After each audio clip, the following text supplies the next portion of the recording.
Welcome to the Lost and Found podcast. I'm your host, Amanda. Join me each week as I rediscover my life's meaning, my passions, and my place in this world after leaving behind the only dream I've ever known. If you're dealing with self-loss, identity changes, career transitions, or you're still trying to figure out your life's purpose, then you're not alone. Join me. Wanderers are always welcome. All right, everyone, welcome back to the Lost and Found podcast. Today, we are honored to have Jason Ferguson with us. He is a dynamic speaker, author, and consultant whose personal journey and professional mission center around turning adversity into advantage. Jason's background spans from an aspiring athlete to an elite sales leader to transformation mindset coach. He's the creator of the RAMP framework, which includes radical accountability, authenticity, mission-driven habits, and pathological optimism. It is a model that he uses to help people and teams move past their limits and perform with purpose. So in this conversation, we're going to dive into the setbacks that shaped him, including how he used a shattered dream of playing in the NFL to become his biggest turning point, and he rebuilt his life from the ground up. So if you are wrestling with meaning or trying to rebuild yourself after a setback and you want tangible tools to use for your own path forward, this episode is going to give you the real blueprint. Grab your pen. Jason delivers more than just ideas. He delivers lived strategies. So let's go. Everybody welcome Jason to the podcast. Hi, man. Let's go. I appreciate you. Super excited to be here and love the intro. Very solid intro. So I appreciate it. Yes, thank you. Thank you. I'm glad. I like to try and do that. My mom told me that she listens to the show and she goes, my favorite part's when you tell people about themselves. And I was like, okay, good. It means all truthful. Oh yeah. And I gotta say hi to mom, and I would agree with her. Like, it's great hearing, just listening to some of those things back. It's like a beautiful reminder of the work that I'm doing and some of what I've been through. You know what I mean? So great job. Yes. Well, and also you never give yourself credit, right? Like despite how successful you've become and how much your life has tripled, in abundance or you've changed things for the better, you're still hard on yourself. Everybody is to a certain level. Everybody has a little bit of self-doubt. Everybody has a little bit of that imposter syndrome somewhere in there. Unless you're like Ilona Maher and you're like, imposter who? Like, No. excuse me. 100%. Imposter syndrome is real. And I'm sure we're going to talk about that. I battled that with the book for sure. But I also think there's another element with that where it's like the gap in the gain. Like, we as humans live in the gap between where we are and where we want to be. And we rarely celebrate the gain, like all that we've done and the accomplishments and strides that we've either made professionally, personally to advance our lives. So whether it's imposter syndrome or that, right, there's often that space of like just limited acknowledgement when it comes to the life that you've created. And it's a great call out. Yeah, well, and I'm glad you said that because that's a huge part of this show. And that's kind of how I title it on like all my social pages, that this is a storytelling community that helps you bridge the gap between who you are and who you want to become. And so while you're on that bridge, ideally you're listening to my episodes. Like we're There you going go. along together. And you call it Danza, right? Or Danza, Danza. big Danza. Okay, Let's yeah, go. you'll have to explain that to the listeners, but I'd love to just, you've got so much to pack into this 1 hour, so I want to hit it now, which is another one. You have to tell people why get hit is important. But let's go back to the beginning. So you started out playing football in high school, and you were going to go to college. You went to the University of Hawaii to play, but football was more than just a sport for you. It became your escape. It became your identity. It became everything that you are. And when you had to let that go and it was stripped away from you, it became such a massive loss. And we talk about that a lot because I had a big identity when I worked in the federal government. And when I left the FBI, when I was no longer there anymore, I just deteriorated. I had no idea, did not realize that like my whole self-worth was packed into that. So I would love it if you could talk about what happened to you when you first got out of football. You couldn't be a college athlete anymore. And you're kind of like, who am I without this? Yeah. So I grew up in West LA, inner city, Los Angeles kid. Since I was maybe 7, my entire identity was wrapped in being an athlete. I played everything. I played baseball, basketball, football. I had rollerblades and I had like a hockey stick. Me and my brother would be in the middle street playing roller hockey. I was through and through an athlete. And early on, I recognized that not only was I good at sports, like I was really passionate about it, extremely competitive, and it became my world. So as I got to middle school and high school, I was very clear on what I wanted and how I was going to get there. And like my goal was the NFL, but the first step was college. So I was obsessed with this idea of being like a massive college football star. And then I go to the NFL and I get to retire my mom. And part of my identity with sports was it also came from witnessing domestic violence, right? Like I watched my mom nearly, beaten to death, and like sports was like a massive outlet for me and my brother as we kind of juggled some of the trauma and mental health side effects that came with witnessing all of the crazy. So I have all these things, right, attached to this identity, self-worth and who I am. When I lost it at the college level on a play where I shouldn't even have been in the game, by the way, let me just add that, and we could maybe unpack Right. that later. Yeah. I wound up tearing my ACL for the second time in the same knee on a play where I shouldn't even been in. A kid couldn't find his helmet, and like here I am, cocky, confident, like I'll just run in there and take the play. Boom, tear my ACL, and I lost it all, and quite frankly, lost my mind. It was it wasn't instant, but it was quick. It was like a slow erosion that then happened really fast. And I know that sounds contradictory, but it's like it started off slow with me dabbling with painkillers and then instantly escalated into a massive opioid, specifically Oxycontin addiction that then snatched 10 years of my life. Like when I say, I was an extreme addict, I say that with every fiber of my being.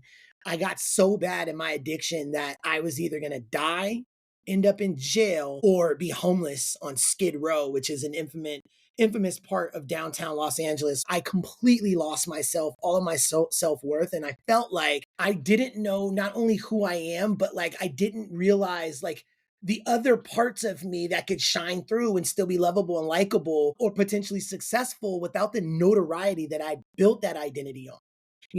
And I really, really struggled for about a decade.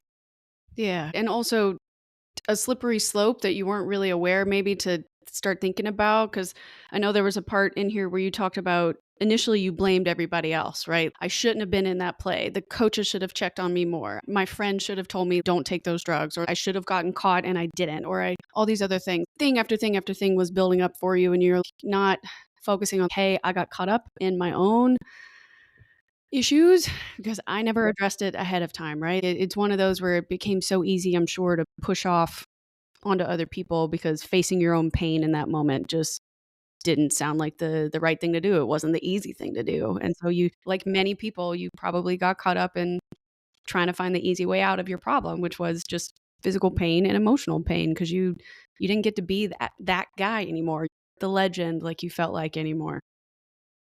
Correct. And I often think too that you don't even realize how deep of a spiral you're in initially, right? So the projecting and the numbing, at first it could be masked by fun, right? It felt like at the beginning, this was just me having a blast, right? I went from not being a partier at all to just this out of control partier. And it was so new to me and extreme, but also numbing and like a way for me to be distracted. I didn't realize the spiral that I was in. And by the time I realized just how bad I was and how bad it had gotten and how deeply I was deflecting and not taking any ownership and blaming it on all these external factors, I was in really, really deep. And I also didn't, have a lot of resources. And I also wasn't looking for resources, to be completely honest, but didn't have the foundation to pull myself out once I was that deep, which contributed to the snowball and the avalanche of just bad decisions over the 10 years. Yeah, and that's exactly what you said, right? The slow escalation, right? You're It just going starts on off and like on and on, this. and then at one point you're like, "Dang, this is deep. Dang, this is bad." Yeah. In your book, you describe different points in your life where you're having these internal conversations with yourself. You're calling it the war between your ears in your book. I'm wondering, could you give us a little bit an idea of one of those wars? Tell us about some of your bigger internal battles that were going on during those early years, and what made you decide you need to actually start trying to win this war and not let it consume? Yeah. Yeah. So like we all deal with that inner voice, right? And there's two versions of that inner voice. There's that inner voice that's trying to lead you to greatness and success and away from comfort, right? Because in order for you to be successful and to do all the things that you want to do and be happy, oftentimes you have to get uncomfortable. And then there's the other voice that's like keeping you trapped and like in this repetitive dark cycle, trying to keep you comfortable. And for me, comfort was associated with using drugs. It was the numbing. It was the how can I just get through the day? It was let me sleep in and not work out and not take care of myself. So that inner war between the ears was like this tug of war between like this voice that knew I wasn't doing the right thing and like oftentimes knew exactly the first step that I needed to take to do the right thing. And then this other voice that was just keeping me trapped in this hell. And to be completely honest, that dark, more devilish voice was kicking my butt like consistently. It just would supersede any other thought of like happiness, gratitude, anything that would lead me down a more fulfilling path, it would just be silenced by that additional voice. And like, yeah, I could tell you one specific moment that changed my life where I knew better and I allowed the darker voice to win. I'm just gonna get a little graphic here for your listeners, so just heads up. But the first time I used needles, I'm sitting in a car and it's one of my really good friends, and I just found out he was using needles in his addiction. And I knew better. I was a superstar athlete. Never in a million years did I think I would graduate to injecting drugs. Like that never crossed my mind. And I'm watching him do this in the car in front of me. And I have a moment where that voice pops up and it's like, well, how would that feel? Like, how fast would it hit you? Like seconds? Are we talking a fraction of a second? How much less would you have to do? Would it be cheaper? You know what I mean? How many would you do? And then there's other voice that's like, hey man, this might kill you. This is graduating to a level of crazy that you're not even prepared for. Is it worth it? And I remember vividly having these thoughts. There was literally two different people on my shoulder, and I eventually just said, F it, rolled up my sleeve, and allowed this dude to wipe the blood off the end of his needle and inject me with it. And it nearly killed me. I mean, that decision, not only is it embarrassing and shameful, but I came here to tell the truth. I think it's a perfect example of how that dark voice, that war can send you down a path that not only are you not ready for, but has really serious consequences.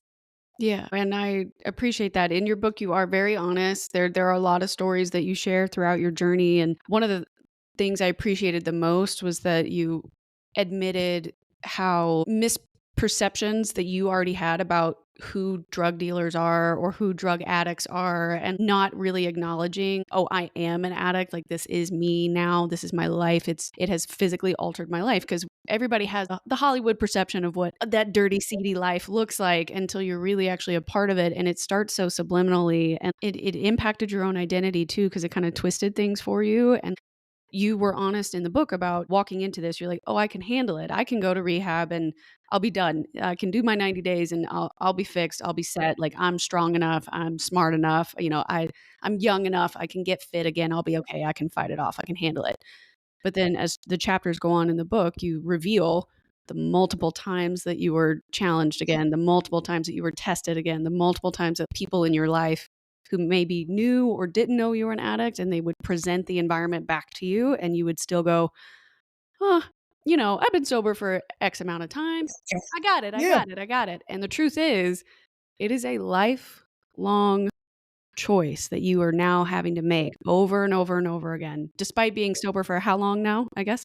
A couple years? Maybe 8 years at the end of this month. Yeah, but for the rest of your life, that is a daily decision that you now have to make, and I think that that's one of the biggest misconceptions people have about what actually is addiction and how does it impact you. It's not just in that moment when you're using, it's in the sober moments as well, probably 10 times the amount, because despite being that, you still have to have all the control and the belief in yourself to go, I remember what that used to be like, and now I don't want to lose that again. I don't want to go back to that version. But when you're in it and in the trenches, you're kind of like, no, it's fine. I got it. Whatever. That voice is telling you you're okay when the truth is it could take you out immediately. So I appreciated that so much because you didn't lie about like, I was wrong. Initially, Yeah. I was totally wrong.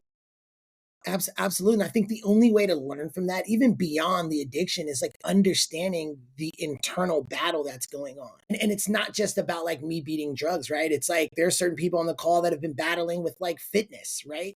That voice still exists. It's like, are we going to go to the gym today or not? And it's this internal war. Or it's about maybe spending time with your kid and you've had a long day after work, right? And you're like, hey, I made this commitment. I'm going to start spending an hour, 3 days a week with my kid with uninterrupted time. And then you clock off and you're like, man, that couch is looking real comfortable. You know what I mean? The game is on. There's always an internal battle that you're going to have to reconcile against and understand what's going on, right? The self awareness, but then too, like, how to find the opportunity and like create the muscle memory to push through. Yeah. What would you say was probably the hardest part about taking accountability for these choices and starting to rebuild your life again? And so, how did you begin to truly do that for yourself? Yeah, oh man, it was a devastating moment. I had gotten clean, relapsed, and I want to say around like the third time of me getting some decent amount of clean time. And when I say decent, I mean like a handful of months. I was able to like kick off my sales career. And I was like, okay, I need to establish a career and sales is going to be my direction. And I had a great mentor who was like one of my best friends. And we went through this whole journey of breaking me into tech sales.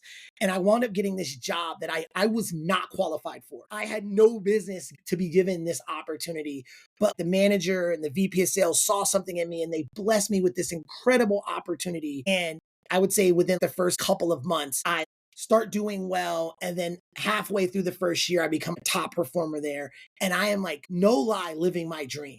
I'm making far more money than I even thought I'd ever make, right? Our office looked like Google. It was cracking, to say the least. I'm living my dream. And I relapse in the middle of this opportunity. And I convinced myself that the drugs on the sales floor was like fueling my skill set, if that makes sense. Like maybe on some like Wolf of Wall Street type stuff, right? Yeah. Where like, Amplified you. Yeah. right, like I'm on the phone now and I'm saying crazy stuff and it's just so electric and alive. And a lot of my buddies on the floor, they're doing drugs with me. And it was just all out chaos every day. And I loved it. And long story short, I wound up losing that job. My wife had just quit her job, right, to be a stay at home mom, and my daughter was a month old. So now I have to come home, tell my wife that I lost this job, that we moved across the ocean floor, because mind you, we lived in Hawaii. So, like, she quit nursing school. We moved to the Bay, which is in San Francisco, right, for this opportunity. I do well, wife quits her job, and now I have to come home and tell her, hey, I don't know what we're going to do because I lost this job. And mind you, this is compounded by all of the other crazy that I had put my wife and myself through, right? The needles, the rehab. I mean, the stories go on in the book, obviously. But for me, that was the moment where I said, I'm gonna die or lose it all. I'm legit going to die or lose it all and be homeless. This is a real definitive moment. And in that moment, I finally made the decision to start doing the work. Not act like I'm doing the work, not go to rehab because my mom wanted me to go to rehab, not go to therapy because it was starting to be the cool thing to do on Instagram. I mean, truly start unpacking my thinking to be more aware, understanding boundaries and everything that I needed, right, to become that future version of myself that you always talk about to survive, right, for me, my kid, and my wife. And that was the moment, man. That was the moment that I said enough is enough. And I call it my origin story. As dark and as like sad as it is, there's a lot more detail. This is just like me giving you the Cliff Notes version, right? That's what it took for me to finally wake up. And I'm impressed that your wife was able to take that in that moment too, because I'm sure that wasn't a conversation she was expecting to have you you start out with. I've seen him do all these things, and now he goes and he does this too. What are we gonna do? Where are we gonna go? And it sounds like you lucked out. You've ended up finding, based on the stories that are in the book about your interactions with your wife, you truly found a teammate there.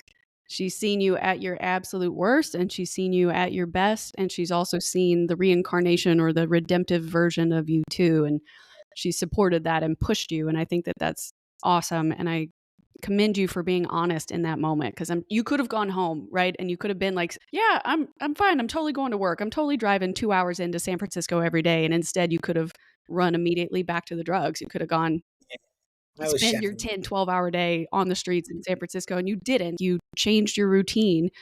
You actually attempted to reinvent yourself in that moment. Thank thank you. I think a large part about like transforming and becoming that future version of yourself that you're trying to be and crossing that bridge is about being honest. And like I had not been honest, right? Like nothing about my life was like centered around honesty at any level with myself, with my wife, with my, employer, with my friends, right? Like I'm out of control, right? So like part of me having to go home and face the music with my wife was being honest, right? Like to heal you got to reveal and I was just shattered, man. Like part of what I got fired for and it's in the book, it was so humiliating and so um disgraceful. I was like I couldn't believe that I had done what I did because like I was high in like a blackout state and I was just filled with so much shame. I had to deal with it. Like there was no way around it. The only way out was through. Yeah, And I just had to like grab my belt, pull my pants up, and like the first step was facing my wife. And like luckily, you know, it hurt. Trying to figure out the best way to say it. Like it hurt, but we got through it and she continued to believe in me. And, she'll be the first one to tell you, like, she stuck in because the man that I am today is the person that she always believed I could be. And I think once I started doing the work, she started gaining confidence again. yeah. Well, she knew you were in there the whole time, right? Like, she saw it from the beginning when you were 18, 19 years old, or whenever you guys met in Hawaii, like, she knew he was there. It just you had to I don't believe know that he how. was in there. Yeah, yeah, I don't know how. I was a little psychopath. High five, right? Big energy. She is a complete savage to be able to hang in there and truly see that in me. I think it takes a special type of human being for for sure sure. because it could not have been easy. Yeah, yeah, yeah, yeah. Well, let's talk about a bit more about your reinvention, right? Like you pivoted after losing that job. You have finally hit your version of rock bottom and everybody's versions are all different, right? So, let's talk a bit more about like your steps for that. In your book, you've got lots of different I think you've The got life a content. mission driven habits and you've got your life contract with yourself. Like let's go through how did you actually decide to rebuild your life and what were some of the habits or the routines that you integrated after losing that job that helped you kind of bring you back to yourself? Yeah. Such a good question because it goes hand in hand with some of the things you've already asked me, right? That inner war between the ears Yeah, and like foundational elements. So for me, one, being honest was the first step. I say it all the time. In order to heal, you must reveal. I just had to own up to all of the bad decisions I was making and stop blaming them on external factors and truly look in the mirror and say, no, bro, like this is all you. This is all a result and a product of your thinking and limited thinking. I think part of that was realizing that my environment was dictating my thoughts, actions, and emotions. And I needed to flip that. I needed my thoughts, actions, and emotions to create the environment that I wanted to see myself in and create the man that I wanted to become and the life that I wanted to live for myself. And I think the first step for that, right, in my process, my journey was therapy. I had resisted therapy for years, even though I had experience with therapy due to the abuse that I watched my mom go through. I just resisted it, man. A black man growing up in Los Angeles, it was kind of frowned upon. Like you just deal with shit. You know what I mean? Excuse my language. And that's kind of how I did it. But like it didn't work. It wasn't working. So therapy was the first step. The second step was like I needed an addiction specialist that could truly help me like bunker down and like all things addiction. When I went to rehab, I was already making reservations to use before I even left. You know what I mean? And making reservations means like planning your relapse the entire time. This time, like I needed a specialist that one can prescribe me either Suboxone or what was the other thing? There's another drug that can help with withdrawals. But I was such a heavy user, my withdrawals nearly kill me. Like right. I'm talking about the worst form of withdrawals you've ever seen. So like I needed a specialist that can help me with Suboxone and then also help me understand the true nuances and like behaviors associated with addiction on all things addiction. That's where I started with those two steps.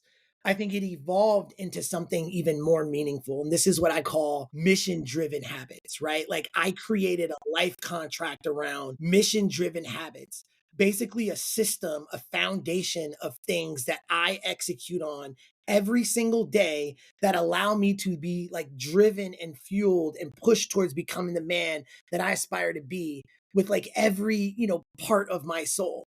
And those four habits, right? And I'll kind of break those down here in a second. It starts with a 4 a.m. wake up. And a lot of time people are like, man, you wake up at 4 a.m.? Like, why? That just sounds excessive and crazy. It sounds like some Instagram stuff. And like for me, there's two benefits from it. One, you gotta confront that voice. For me, it was the easiest way to stack a win and dominate that voice that was keeping me trapped in hell. Every time my alarm goes off at 4 o'clock in the morning, my voice is saying, don't get up, bro. Let's wake up tomorrow. Like it's cold out of the bed. You know what I mean? It's so much easier. Hit snooze.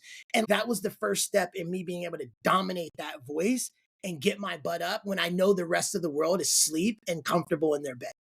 So that was the first piece. The second step in my mission driven habit is meditation, which is ironic because I made fun of meditation for years. I'm like, man, I'm not meditating. Some of my mentors are extremely successful in tech and beyond. They all meditate. And I never considered it until I was desperate. And now it's a non negotiable habit in my day. The third thing, and to me, one of the most important things, is reading. Mm. Man, I read like a madman. I didn't even realize that I was an avid reader until I started reading the right material. And I read all things from like memoirs to personal development and self help. I read 2 to 3 books a month, and it's just part of my daily routine. Most of the time, it's audible. Sometimes it's paperback, so I can mark up the book and dive deep. But my habit is pushing play, listening to the book, and priming myself for the day.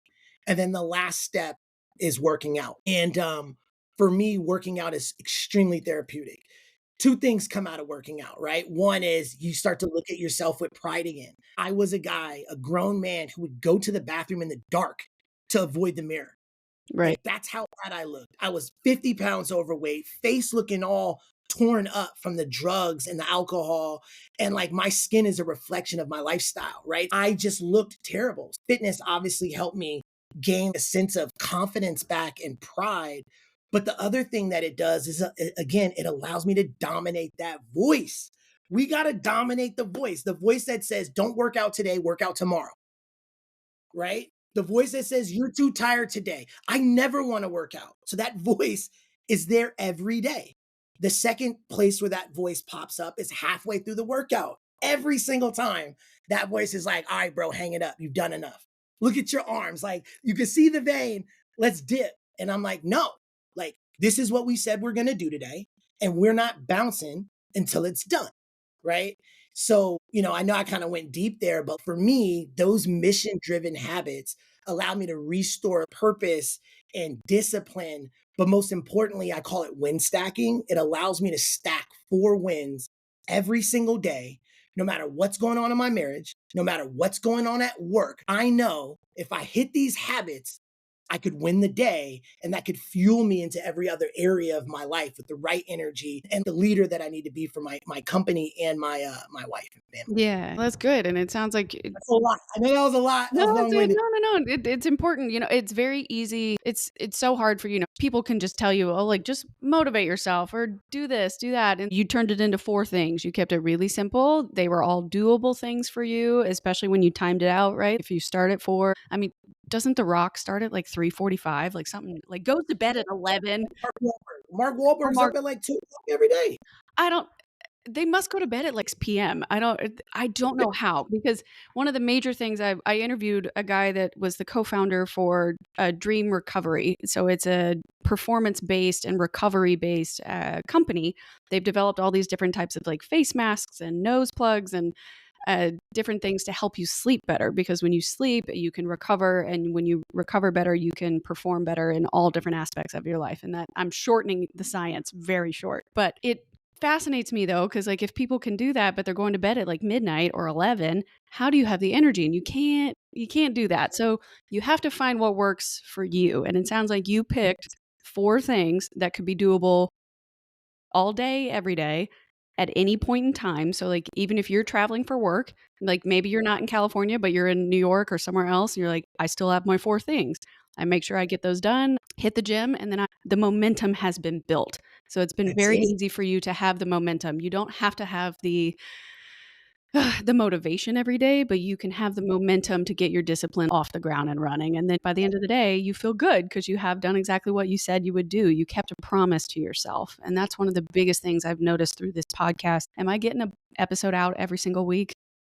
Mm, No, I'm trying really hard to, but when I'm pulled in 7 directions, the thing I have to tell myself is the momentum is still there. You're still going. You're still putting yourself out there every day. Even if this week I just did research, fine. I did something towards my future goal. I put an investment into that. And it sounds like you've picked 4 things that help you build the investment into yourself. And that's amazing. What would you say to people though if you're out doing your keynote speeches, or I know you talk to tech groups, you talk to founders, you talk to C-suite people, you talk to college students, a wide-ranging group of people.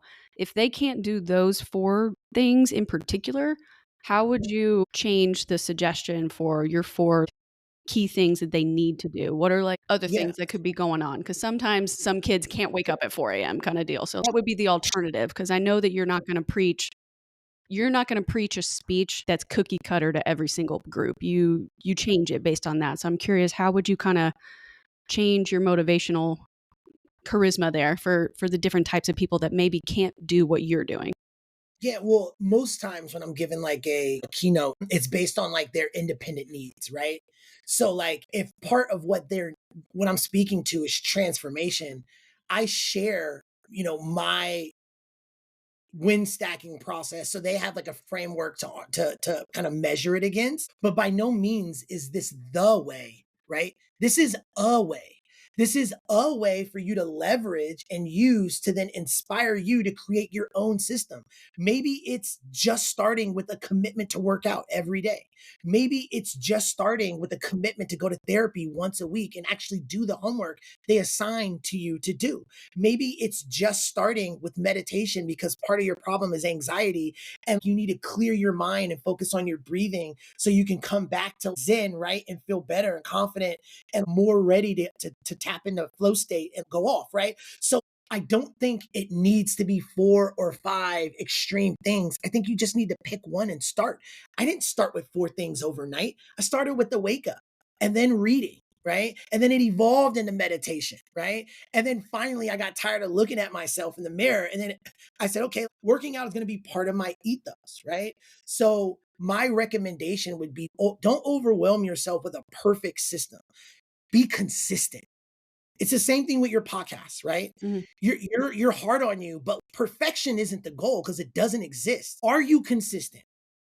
If you say you're going to do something that day, right? Right. Are you going to do it? And have you planned it out, right? And made it to where you could measurably get it done. And that's what I preach, from the stage. It's not about a perfect system. It's about being consistent and just starting.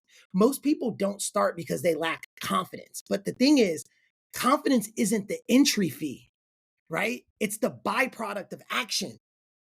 Right. Yeah. Right? You don't start something because you're so confident. Confidence is earned from doing. And the more you do, the more confident you'll become in your system. And the more confident you become in your system, right? The more you'll begin to take on because I think we're all blessed with this intuitive spirit of whether you want to believe it or not, knowing what we need. You know what I mean? To some degree. And then the last thing I'll say on this, because you said it a second ago, was I think James Clear says it best, right? You don't rise to the levels of your goals, Oh yeah. you fall to the level of your system. Hmm. And while my system is a little extreme, and I know some people are like, well, I ain't doing those 4 things. Like that's a lot. And I would say, you're right. Yeah. Yeah, find your system. I want to inspire you to figure out what you need and just start. Just start. It'll make the world of a difference if you're truly trying to accomplish a goal or transform into the version of yourself that you want. Yeah. I want to dig into the confidence there since you brought it up. Like when you first started out doing the speeches or being a professional keynote speaker or consultant to these other companies, not actually fully working for an individual company anymore. How did you transfer the skills that you had as an athlete and in tech sales and working in all these other places? And honestly, using your story of addiction, how did you transfer those skills and those experiences into what you're doing now? Because I think a lot of times when we are transitioning away from an old identity, we worry, well, this is the only thing I've ever done. It's the only thing I know how to do. It's my only set of skills. I can't apply this anywhere else unless I just go back into it. And I know that that's not true, right? Especially for me, I was worried leaving the bureau and like getting out of intel and analysis and stats and criminal investigations. And I was like, I don't know how to be a marketing assistant. That was not what I was doing. I was living in the secrecy life. And that's just, it's not true. How I would track things and use different softwares and stuff, it was totally applicable. And I feel so much more confident now. But a lot of the times I know we have a really hard time letting go of that old stuff because we think we don't have anything to bring to the table. And you went from doing really well, 6+ figures a year for your tech sales, and now you're doing the keynote speeches and stuff and being a consultant. How did you transfer all those old skills, all those previous experiences, and use that to propel yourself forward now and build that current confidence? Yeah. So there are some things that I learned through sports and just like mindset gyms that I come back to. And I think they both apply. The first one is activity creates insight. The only way you'll ever know if there is an untapped talent inside of you, outside of anything that you're like used to doing today, is by taking action, taking massive action. And like there's fear that comes with uncertainty, a new space, a new realm. And the story that coincides with that is my get hit story, Yeah. right? And I'll tell it really quickly. I was 5'3", football player in high school, which is extremely undersized, 130 pounds, but I was really fast, really quick. And I got called on to be a starter as a sophomore in high school, which doesn't happen often, right? Usually you're a junior or senior when you're starting, but here I am, tiny. And before the first play of the first game of the season, my sophomore year, I was terrified. I literally had like a panic attack in my bed the night before the first game. And when I woke up, all I could think about was trying to get out of the game. I'm like, what can I tell the coach to like not play today? And I know this sounds really immature, but I was 15 or 16, right? Like I was Terrifying. like It's a dangerous sport. Like, I get it. freaking out. All I thought about was my helmet getting knocked off or like hit so hard, like I die, right? So I get to the stadium and I remember thinking, man, micro wins. Just put your cleats on. All right, now strap up your pads. Just one step at a time. All right, now just get out there. And I was an opening kick returner, which is where they kick the ball off and there's a guy that's waiting to receive it. That was my job. So I was going to get the ball first play of the game. So I kick the ball off. I get the ball. I'm freaking out. I run full speed and get hit so hard. Didn't even see the hit coming. And like I get whacked, right? And I pop up off the ground real quick. And I remember pausing for a second and looking around and being like, is that it? Like, wait a minute, is that it? Is that what really had me terrified, almost faking an injury or an illness to get out of the game? That hit right there. And for me, that completely changed how I look at fear and uncertainty and these new realms. I call those get hit moments. What's waiting on the other side of that fear is breakthrough, confidence, self awareness, a learned skill set. So for me as an athlete, tech sales leader who's now transferring those skills into speaking on stages and consulting, I know on that first day, all right, this is a get hit moment. My brain is terrified and I feel imposter syndrome and all these things. But like, that's my amygdala, right? The part of your brain that's there to protect you. It's literally doing its job. And the only way to learn is to take massive action. Activity creates insight. Get hit. That would be my recommendation. Yeah, yeah, for sure. And you've been doing this over and over again. You've done tons of podcasts, you've been on plenty of stages, and you've done what you thought was impossible. You wrote a book and you published it, and now you get to talk about it for the rest of your life. It's a system or it's a method that you've tried and tested over and over again. Despite all those things happening, do you still get even a little nervous when you're on stages or you're meeting a new crowd or things like that? Yeah. That's one of the things that like I'm trying to dispel here on the show is like Kidding, all the people you admire, they do get nervous sometimes too. They get scared. They worry. right? Amanda, I freak out. Like my first consulting job, Yeah. they paid me a boatload of money. I almost turned it down. Oh, no.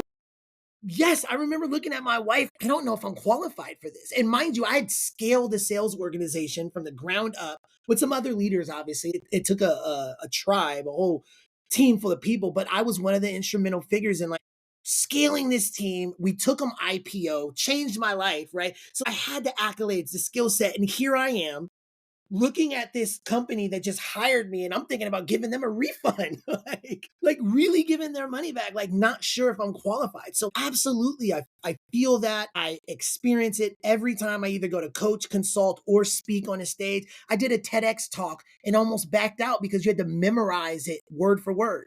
And because of all my drug use, I don't believe in my memory as much, right? I really done some stuff to my brain. It terrified me to go do the TED talk and I had to confront that. So long story short, I know I got really animated, but for the people listening, oh my God, like those thoughts, feelings, fears, emotions, they're never going to go away. The only way out is through. You got to confront them and you got to get comfortable with what your brain and your body's doing as a reaction to uncertainty and excitement, right? And you being wired to do big things. Because once you get comfortable with that, it then becomes easier to push through. Now I can stop it, chill it out and say, okay, I know where we're at right now. This just means I'm exactly where I need to be. And like, we're moving through. Yeah, and I'm glad that you're able to see that and acknowledge that, and you're not beating yourself up over it too. I should be more confident by now, or I should have done this by now. And it's kind of like, nah, if I didn't care, if I was not nervous at all, or I wasn't a little bit afraid, a little bit butterfly before I went on that stage or before I showed up at that office, then I wouldn't care anymore. And if I didn't care anymore, then I wouldn't be doing what I love. And if I'm not doing what I love, then I'm not happy. And that's the slope, right? You don't want to slide back down. So I think it's good that you're acknowledging, these things don't change. And maybe that's actually good for you. Yeah, it is. And what happens is it gets easier, right? Like me talking about wanting to give that company back their money for consulting. That was my first consulting gig. Of course, I was having doubts, but Mhm. now when I get hired for consulting, I want to come across humble, but I'm like, I got you. I've done it now. My brain can associate wins and the experience of having done it now because I pushed through. Yeah. Same thing with the TED talk and the keynotes and stuff. It's like my first keynote, of course I was terrified. It was new. But by pushing through and getting that experience, you condition yourself to be confident and to know that what's waiting for you on the other side is great, Yeah. you know? Yeah. So Absolutely. we'll leave it at that. And that's good. It sounds like you've put in the work to mentally condition yourself, emotionally condition yourself to be prepared for, whatever. I nearly died multiple times during my addiction. Nothing can get me now. If the drugs didn't kill me, a stage sure as hell ain't gonna kill me. So I'd love it if you could dive in a little bit further towards your mental conditioning gems. You do have those listed in here in your book. There's 10 of them. And you may not have time to go through all 10, but prioritizing what those gems are, maybe a little bit about like how you came up with those in particular. And if I could only walk away with one of them, which one do I need to know as a listener? Obviously, all 10 mean a lot to me. That's why like they're in the book and they're all uncovered in like various stages of my life and experiences and Mhm. like aha moments when reflecting. I think the main one that I think everybody can truly relate to is what I call pathological optimism, Yes, right? let's talk And about that. like pathological optimism isn't about being toxic positive, right? It's not about walking around like, oh my God, life is so great. I'm just going to focus on the greatness and like nothing's wrong. And, it's like, it's actually the opposite of that. It's like dealing with what's actually happening in your life, right? Sitting in those emotions, processing those moments, but believing that there is an upside, a window of opportunity, something that exists in this moment for you. Like if there's time on the clock in my sales field, I believe that the best customer is going to show up at the last minute and I'm going to close that deal and get to goal, right? Like it's just believing relentlessly in the possibility of good, not being toxic positive. And I think the aha moment that happened there for me that like helped me realize that there's these beautiful windows of opportunity and tough moments if you're looking for them, if you believe in them, was how I got my scholarship. Tore my ACL in high school, supposed to go to UCLA, couldn't go to UCLA, missed my entire senior season of high school football, no offers on the table anymore. And a coach walked in to recruit a teammate of mine, and that teammate was outside talking to another coach. This would, instead of me being bitter, jealous, oh my God, my life was over, I decided to go talk to that coach while he was waiting. And my highlight tape was sitting right there on top of the TV. And I asked him to watch my highlight tape. He watched it, offered me a scholarship on the spot. That's how I went to University of Hawaii. And I attribute it to like me just being pathologically optimistic. There was time on the clock. I couldn't play, but like I could do my rehab, right? As far as my knee was concerned, I could show up with the right spirit and energy. And when that moment presented itself, right, I reacted because that I viewed it as a moment rather than me viewing it as bitter and jealous. This coach is here to recruit a classmate, a teammate of mine, and not me, right? It's like perspective shift. So really quickly, that's pathological optimism, just relentlessly focusing on the possibility of good and the opportunities that can come out of that. The other one is Danza. Big Danza. I love that you asked me about this earlier. So, long story short, Danza is short for Abu Danza, which is abundance in Italian. And me and my buddies took Abadanza and turned it into our war cry, right? Like we celebrate each other's success. We truly believe that there's enough success and good to go around, right? My brother or my best friend's success doesn't limit mine. Same thing at work, right? When I was in the trenches as a sales rep, I want to be number one, but not at the expense of my peers failing, right? And that mindset attracted so much good and just abundance and belief. And it also creates an energy in my circle because we all celebrate each other. You know what I mean? We all fuel each other, we pour into each other. And rather than, what the opposite of abundance is scarcity, right? So rather than having a scarcity mindset and being bitter and jealous when people around you are winning and doing the things that you want to be doing and feel like you should be doing, when you flip that, it allows you to have a lot more of a grateful mindset, which just attracts all of the goodness at your own pace. So, Danza, if you follow me on Instagram, I'm constantly screaming out Danza. My friends are screaming out Danza. I got it tattooed on me, for Christ's sake. Yeah. You're a And full believer. Yeah. I really am, man, because it's more than just a thought, right? Or like a mindset, Jim. It's a lifestyle. And I've just truly adopted the lifestyle. It's why I give back and mentor and do so many things to help so many other people's lives. You know what I mean? I truly believe there's so much for us all to win. Yeah, I think that's wonderful. And those are really good gems to pull out of that and to use that and direct ones that we can use in our lives right now.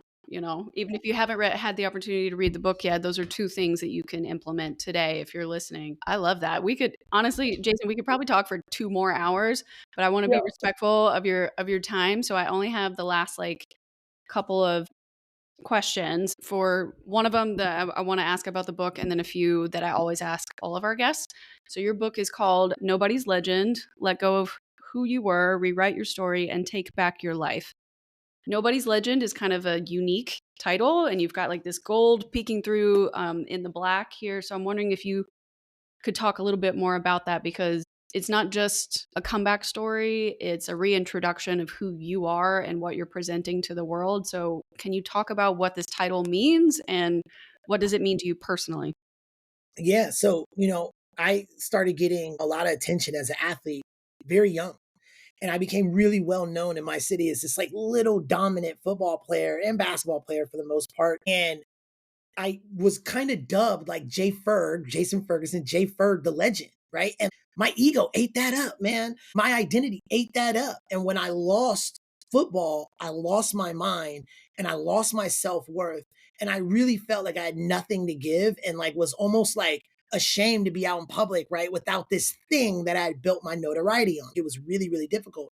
And I went out to eat with a friend of mine when I was deep in my addiction. And he saw some girls from high school and he was like, he knew them, I didn't. And he was like, hey, you guys know Jay Ferg, the legend. And I remember being like, man, I ain't nobody's legend. And when I started doing the work and like actually working to come out of that and be the future self that I need to be for my wife, my kid, and all these things, right? I had a moment where I remembered that and started feeling like, wait a minute, I am a legend.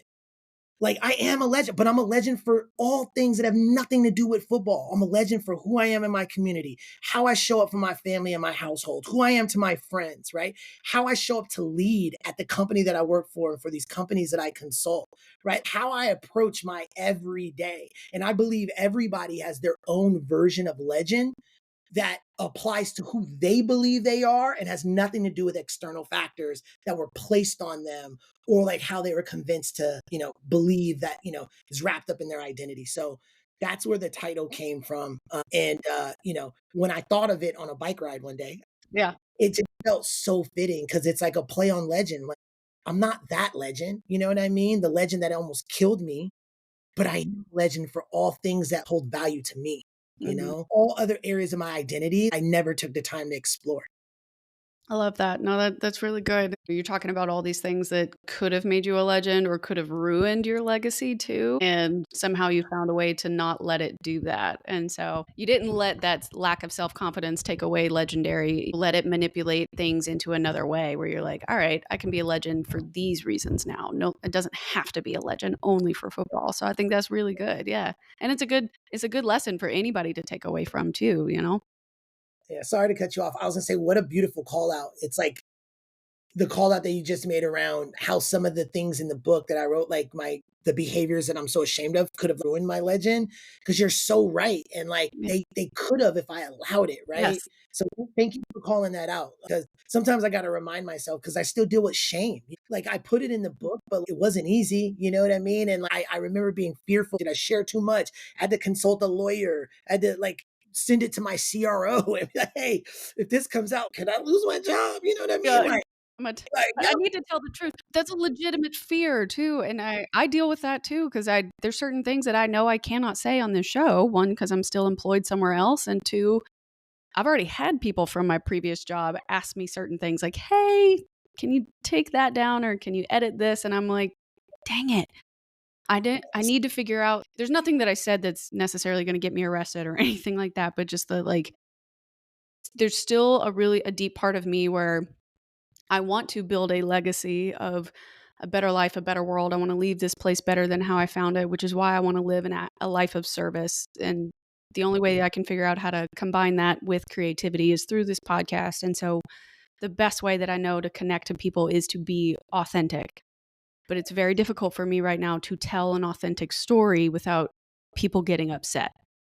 And I don't know, I'm still trying to figure out how to navigate that because I don't want to let this go and I don't want to put it at risk. And so eventually I'm going to figure out a way to figure out how to tell my story the right way and where it's still true. I'm not going to lie about the steps I took to get here, the mistakes I made to get here, but it's a really hard thing to do. And so I appreciate that you also talk about the authenticity trajectory that you had to go through too. And as soon as you actually got to live your truth, you became a better person or things started to fall into place the way that they always should have if you had not waited so long to let them do that. it allowed me to reclaim control, right? Because now there's not this dark secret hanging over me. It's like, nah, man, all my shit is out there. And I'm not proud of it, but I've worked really hard to get past it. And my advice to you, Amanda, is all in due time, dude. You're doing all the right things. This podcast is fire. You're super authentic. You're super sincere, very thoughtful questions, all in due time. The universe and God, whatever you believe in, has the most Mhm. amazing way of like piecing these crazy things together. Mhm. And your moment of true authenticity, where it could be like unleashed, is around the corner, and your Yeah, time is coming. So it's don't even worry. Like, just keep doing. on its way. It's yeah, it's really around the corner. It's right there waiting for you.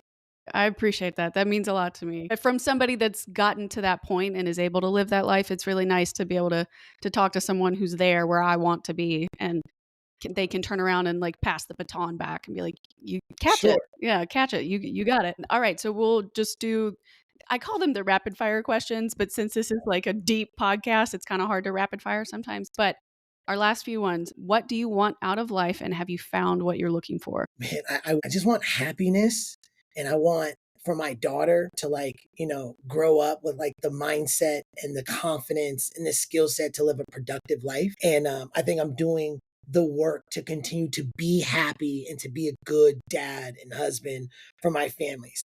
That's what I want, right? I think that was the first question is like that part is just like happiness and no dark cloud. covering, you know what I mean? Like hovering over me because it was that way for too long.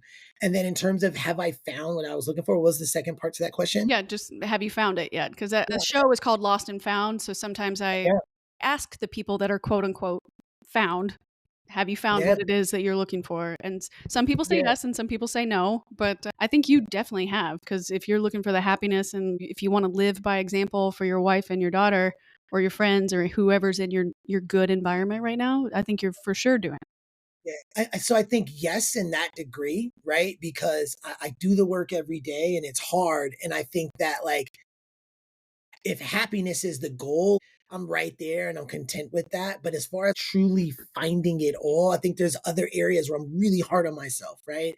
From a success standpoint and all the different wants that may not hold meaning from like a happiness standpoint, but more of like a financial standpoint. So I'd say I've kind of found it. I'm still really ambitious and really hard, but I think I'm doing the work, and I can be proud of that. Can't really dictate the outcome and if I'll ever truly find it because I'm just a maniac. But I'm very, very proud of the man that I am and the work that I continue to do and how I show up for my family and community for sure. Yeah, and as you should be. All right. What would you say has been your greatest achievement? Getting clean and the type of dad that I am by far. And they go hand in hand, right? Because like if I didn't have a 1 month old kid at the house, like who knows how much longer I would have been out in the streets being crazy. My most proud greatest accomplishment is like being a father, but like the type of dad that I am, present. My kid is my world. Like, dude, being a dad is the best job on the planet. Are you kidding me? Like I literally do what I do so like I can create moments and experiences and like a life for her. So Yeah. I know these are supposed to be rapid fire. I go That on and on, they're not. but They're not. that was my answer right there. It's a this is a transformation podcast, so this is a this is never truly rapid fire. Okay, so how do you define purpose and what does living in your purpose look like to you? Yeah. So I think like purpose is often associated, right, with your impact on other people, in my mind, whereas passion is about you. So for me, my purpose is to get up every day and be the man that I know I needed 10 years ago when I was in my addiction and become that man Mhm. and then share that man with the world.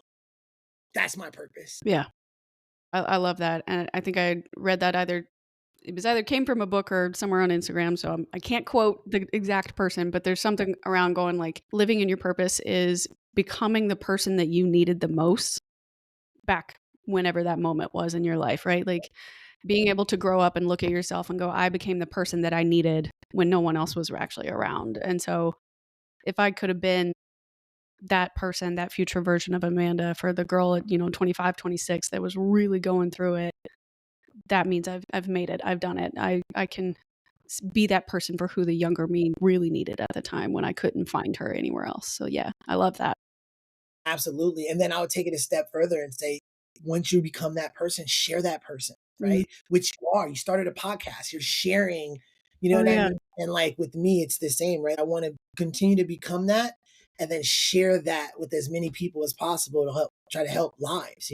Yeah. Well, and I used to think, and I still do sometimes, so this is part of my imposter syndrome, struggling with the idea that my story is not significant enough, right? There wasn't, I call it capital T trauma in my Yeah. life. And so when I was having identity issues and going through what I was going through, I was kind of like, nobody wants to hear me cry about this. Nobody wants to hear me be a 30-year-old millennial struggling. Like we're all struggling. Everybody's got problems. Why is my story going to be important or significant enough to talk about? And the truth is that that's not true at all. Right? Like everybody's story could help somebody else out, but you have to have the courage to be willing to share it to begin with.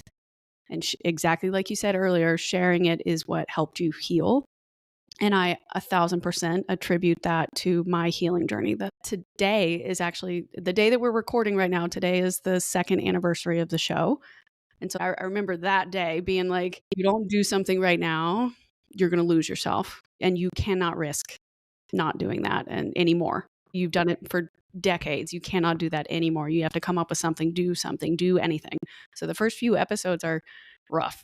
They're not just auditory, like brand new, but the emotions are there. That is, you're reading and listening to my actual diary. It is rough, but that's part of it, right? You have to let that out there and put that into the world, and somebody someday will find it and be like, oh, thank God, that's exactly how I was feeling. That's it, man. That's it. You don't go to the movie for the ending, man. The middle of the movie is the best part of the movie. Right. Yeah. Yeah. The Yeah. middle of the movie, you're in the middle of the movie. Yeah. You're in the middle. You're in the middle of that movie. Okay. Middle. You did mention having your daughter, so I'm going to change this question for you slightly. If your daughter grows up and she decides to listen to this podcast episode, what is the one lesson or message that you hope she would take away from our conversation today? Yeah. I think what I try to instill in my kid, especially as it relates to this podcast, is whether she thinks she can or she thinks she can't, she's right. That's it. Your level of thinking will create the life that you want for yourself. That's it. Right? It starts with how you think. I tell people all the time, it doesn't start with what you do. It starts with what you think. And she could take anything away from this podcast. It's her thinking. You know what I mean? Her thinking is going to create the world, the life that she wants to live. Absolutely. Your thoughts become your actions, right? So Become things. exactly. That's a good one. All right. And final question. What advice do you have for people who are listening right now and they're probably feeling lost in their life, or they know that they need to make a change to get to a better place, get out of their current situation, but they just don't know where to start? What advice would you give someone feeling that way? Yeah, one, I'm a big advocate for therapy. I think therapy is fantastic, not just for the clinical approach, but exploring. Because for me, true transformation starts with exploring your limited beliefs. What's keeping you trapped in this cycle, whether it's mental, physical, whatever it is that you're going through and you feel trapped, right? You need to transform, you need to break through.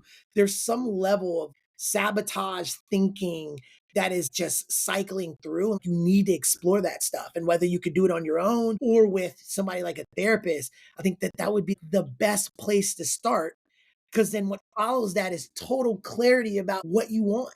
And that would be step two, is get clear on who you want to become, what you want, and I would create that man or woman in extreme vivid detail, from how you look, how you feel, how much money you want to make, etc. But that's followed by exploring the limited thinking that's keeping you trapped today in your cycle, that repetitive crazy.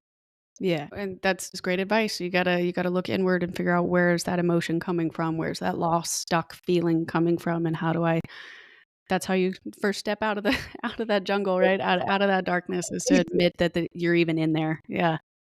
Face it. I said this earlier, the only way out is through. You gotta face it. Yeah, yeah, absolutely. Jason, this has been awesome. I've had so much fun talking to you and getting your insights and, learning so much more about your book and talking about that. So please let everybody know if they either want to work with you or follow your journey or, hit you up for a keynote speech. How can they do that? How do they find your book? Tell everybody. Yeah, so my website is JF, as in Jason Ferguson, jfinspires.com. And I coach, I keynote speak, and I consult early stage tech companies. So anything that has to do with me, communicating with me, you can easily go to my website. You can find my book on basically anywhere that sells books. So it's on Audible, it's on Spotify, it's on Apple Books. I did my own narration, by the way, when it comes to the audiobook. So I wrote the book, told the story, really excited about the audiobook. And then Amazon, Barnes and Noble, if you want to buy the paperback or hardcover copy. So that's where you can find my website. That's where you can find the book. You can also find me on Instagram at @gethit_Jason Ferguson. And yeah, tap in, man. It was a pleasure. I really appreciate you Yeah, sharing your platform with me. of course. You did a great job today. Very thoughtful questions. And I love your energy, man. This was cracking. Well, good, good. It's always so hard to do it when it's virtual. I know in person's so much more fun and you can vibe very well. So I appreciate the opportunity to take your time out of the day and to come on the show and to share your story. That takes a lot of raw vulnerability to do this particular show. And so I appreciate that very much. I will make sure to put all of Jason's information into the show notes or the description box. If you're on Spotify, swipe up, leave us a review. Let us know what you think. If you're on Apple, leave us some 5 stars. And this video will also be on our YouTube channel. Everything is under Podcast for the Lost. You can reach out to me, hello@podcastforthelost.com. You can check out my new website, which will be available as well, which is just Podcast for the Lost. I'll have everybody's links in there. Check it out, share it, like, subscribe, leave a review, tell us what you think, and we can't wait to hear from you. And remember, wanderers are always welcome.